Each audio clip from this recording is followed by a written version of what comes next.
और अभी तस्करा क्या हो रहा है कि दूध की कीमत में फिर से इजाफा हो गया है और हर महीने इजाफा हो रहा है मुस्तकिल बुनियादों पर। वैसे तो हर चीज़ की मुर्गी की कीमत ले लें, कहाँ से कहाँ पहुंच गई। चाइना पाकिस्तान को कह रहा है कि भैया मेरा जो $100 बिलियन है वो लोन माफ हम नहीं कर सकते, हमको लौटाओ। हमारी कंट्री में आके एससीओ की मीटिंग में शिरकत करेंगे तो क्या पता वापस जाते हुए 1-2 बिलियन हमें भी देने पड़ जाएं। इसलिए कि जिस तरह से किस्से सुनाते हैं, जिस तरह से स्टोरीज अपनी बताते हैं दुख भरी शहबाज शरीफ साहब, उसके बाद शायद ही कोई ऐसी कंट्री होगी जो अपनी जेब में हाथ डाल के कुछ पैसा ना दे दे। ये समझते हैं कि ये प्रोग्राम अच्छी बात है।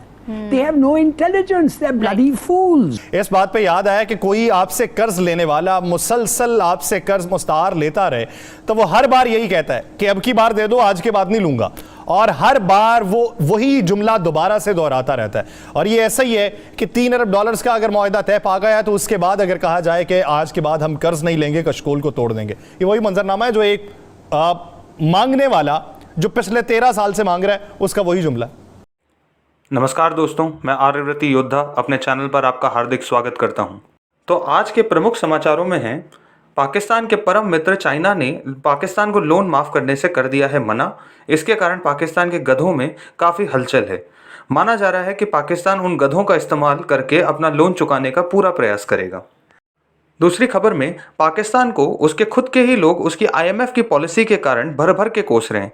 हलाली साहब ने बाकायदा तंज कसते हुए हमारी कमी पूरी कर दी। एक बार को तो मुझे लग रहा था कि मेजर गौरव आर्या की आत्मा हलाली साहब में जा चुकी है। मुस्लिम उम्मा के जहरीले चुम्मा पाकिस्तान को सऊदी अरब ने ठेंगा दिखा दिया है। सऊदी अरब ने जब तक उसके $48 मिलियन के लोन को चुका देने की पाकिस्तान की नीयत साफ होने तक पाकिस्तान की PIA की सारी फ़्लाइट्स को रद्द कर दिया है और जितनी फ़्लाइट्स पाकिस्तान की सऊदी अरब में मौजूद थीं उनको जब्त कर लिया है। और ईद के तुरंत बाद पाकिस्तान को मिली ईदी। पाकिस्तान में दूध का भाव पहुंचा 180 रुपये लीटर तक। चाइना पाकिस्तान को कह रहा है कि भैया मेरा जो $100 बिलियन है वो लोन माफ हम नहीं कर सकते, हमको लौटाओ।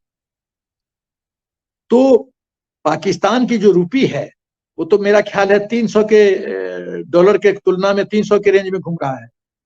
ईरान ने कहा है कि हमारा वो जो इंफ्रास्ट्रक्चर डेवलप होना था यदि नहीं हुआ टाइम से तो $18 बिलियन का हम पेनल्टी लगाएंगे। इन्फ्लेशन पाकिस्तान में 30% हो गया है, highest in the world. Electricity का कर्ज है $8.5 बिलियन। पाकिस्तान ने मांगा IMF से $8 बिलियन, मिला 3। UNDP से मांगा $16 बिलियन, मिला 0। सऊदी अरबिया से आर्मी चीफ गया था जनरल सिमुनीर, मांगा $2 बिलियन, मिला 0। दिवालिया से बचने के लिए पाकिस्तान को चाहिए 10। मोदी जी बांसुरी बजाएंगे, ये नाचेंगे। और सऊदी अरबिया का जो प्रत्यक्ष रूप में हम व्यवहार देख रहे हैं ये उसी का स्वरूप। तो ये जो पाकिस्तान की जो अभी बेइज्जती हो रही है ये तो उसका कारण सिर्फ और सिर्फ मुझे लगता है कि वो डिफेंस बजट काफी हद तक डिफेंस पाकिस्तान के आर्मी जनरल। चाइना ने पाकिस्तान को CPEC के लिए दिया हुआ लोन माफ़ करने से मना कर दिया है।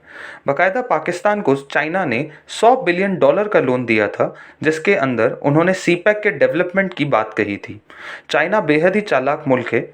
वो जब आपसे किसी भी तरह का समझौता करता है तो उसके अंदर वो आपके यहाँ इंफ्रास्ट्रक्चर डेवलपमेंट के लिए जो भी ऑर्गेनाइजेशंस को लाता है वो चाइनीज़ होती हैं, पैसा चाइनीज़ होता है, आपके ऊपर सिर्फ लोन चढ़ता है और आपके इंफ्रास्ट्रक्चर को यूज़ करने का अधिकार भी चाइना के पास हो जाता है। यानी कि कुल मिला के आपको मिलता कुछ नहीं है और बाकायदा वो लोन पे किश्त बढ़ती चली जाती है और वो देश एक डेप्थ ट्रैप में फंस के रह जाता है। आपको IMF प्रोग्राम में जाने के साथ इसका मतलब यह है कि you are a bloody failure. Exactly. अब मैं जानना चाहता हूं कि इनके 23 दफे इन लोग गए हैं। माफ करिए अगर if I sound extreme in my language, मैं तो पूछना चाहता हूं कोई और मुल्क दुनिया में नहीं है तो 24 दफे गई है भाई। सही बात। और कुछ नहीं सीखा। तो आप मुझे बताएं ये किस चीज पे इन लोग खुशी हो रही है, किस चीज पे एक प्राइम मिनिस्टर आके कह रहा है इट्स डिमीनिंग कि मैं 3 दफे फोन किया, 2 दफे उसके दरवाजे के पीछे बाहर खड़ा रहा। फिर आखिर मैंने जाके ये काम किया।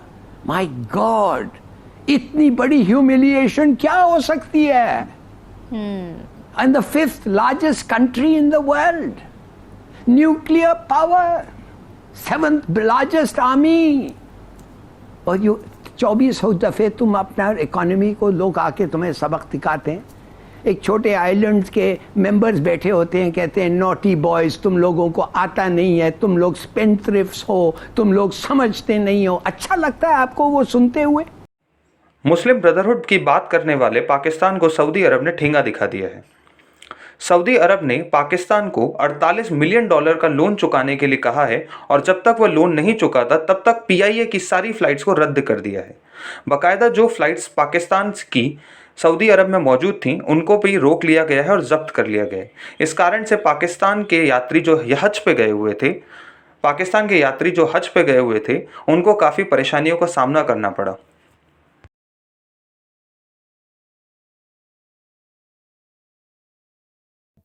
देखिए, ये जो पाकिस्तान मुस्लिम ब्रदरहुड की बात करते हैं, मुस्लिम उम्मा की बात करते हैं, 57 देश हैं, कोई तो इनको कर्ज दिया नहीं।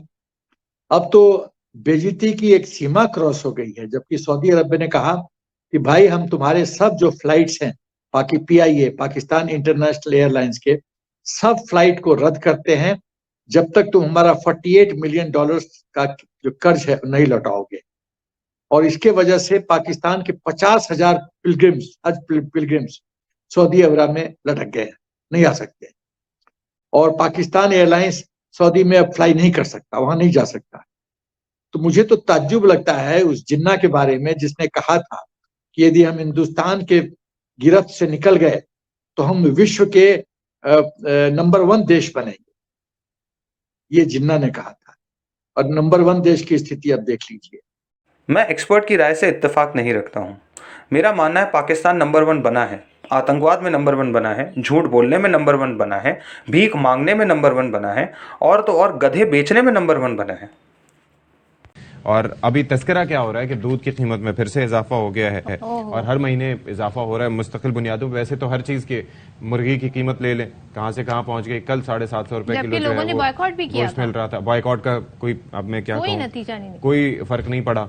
उसके बाद आप सब्जियों की कीमतें देख लें, कल अदरक की प्राइस देख लें 240 रुपए पाव। गर्ज ये कि टमाटर से लेके हर चीज महंगी है, लेकिन बहरहाल दूध का भी तस्करा हो रहा है। तो जनाब इसमें कहा यह जा रहा है कि हुकूमत और दूध माफिया का गठजोड़ जारी है। वाकईतन क्या ऐसा है?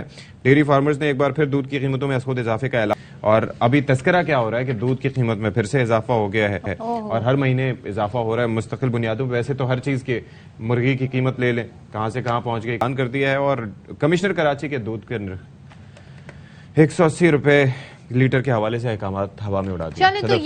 तो आज के लिए बस इतना ही, मिलते हैं अगले वीडियो में। नमस्कार।